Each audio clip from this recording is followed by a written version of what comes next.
So ఫ్యూచర్లో ఎప్పుడైనా కూడా సాఫ్ట్ రోల్స్ చేయాలంటే మీరు అన్నారు కదా ఒక కూతురి ప్రేమ తండ్రి కూతుర్ల ప్రేమ అనుబంధం కూడా చూపించాను ఏడిపించాను అనేసి ఫ్యూచర్లో అలాంటి క్యారెక్టర్స్ చేయాలని డ్రీమ్ ఏదైనా ఉందా మీకు? చాలా ఉంది అండి. నాకు ప్రకాష్ రాజ్ గారిలా చేయాలని చాలా ఇష్టం అండి.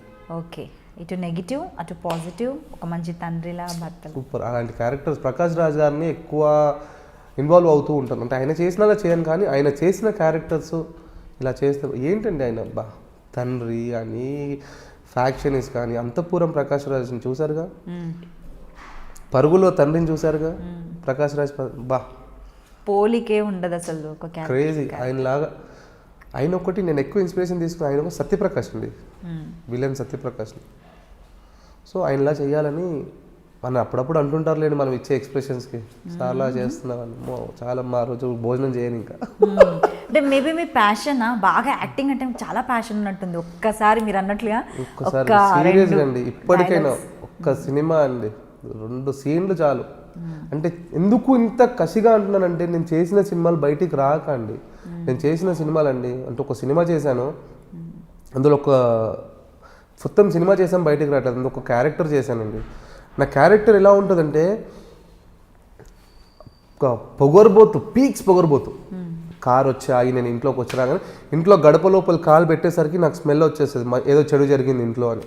క్యారెక్టర్ ఏంటంటే తల్లి ఇటు కూర్చుంటుంది, తండ్రి అటు కూర్చుంటాడు. తండ్రి ఎంత పిచ్చి అంటే నాకు, తండ్రి కోసం తల్లిని చంపేస్తాను నేను.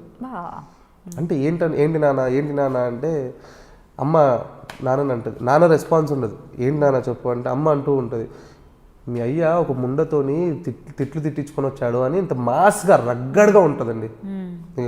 సారీ అండి, నేను క్యారెక్టరైజ్ చేసి చెప్తున్నాను అంతే అండి. అనండి ఇక్కడ వినను నేను, ఇక్కడ ఏంటి నాన్న చెప్పున్నాను ఇంకా తిడుతూ ఉంటుంది నాన్నని. గందీసి అమ్మని కాల్ చేయడం. వెళ్ళేసి నేను వెళ్ళి అమ్మ లే అమ్మ తప్పైపోయింది, లే అమ్మ లే అని చెప్పి మళ్ళీ ఒకటి నా అయ్యని ఎందుకు తిట్టావని కొడతాడు తప్పితే ఆమెకేమో అయిందని కొట్టాను. మళ్ళీ ఎందుకు తిడుతున్నావు లేచి చెప్పు నాకు. మళ్ళీ కొట్టి మళ్ళీ సారీ అమ్మ గిఫ్ట్ తెచ్చాను, శారీ కట్టుకుని రా అమ్మ ఫంక్షన్కి వెళ్దాం ప్లీజ్ అమ్మ లే అమ్మ లేచి మళ్ళీ నాన్న కాలర్ పట్టుకోవడం. నాన్న కాలర్ పట్టు నీకోసమే అమ్మని చెప్పా కానీ నువ్వే నాకు కింగువి. అంటే అట్లాంటి సీన్స్ చేసి అది బయటికి రావాలండి, బయటికి వస్తుంది. అంటే ఇంత కసితో ఉన్నాను. అందుకే ఒక్క సినిమా 2 సీన్లను ఎందుకు అంటున్నాను, I can prove my self. ఇప్పుడు ఉన్నాడు వచ్చేవాడు ఏదో ఇంకా మంచి ఆప్షన్, ఇంకేదో మంచి ఆపర్చునిటీ ఉందేమో మీకు. చూద్దాం, లెట్స్ వెయిట్.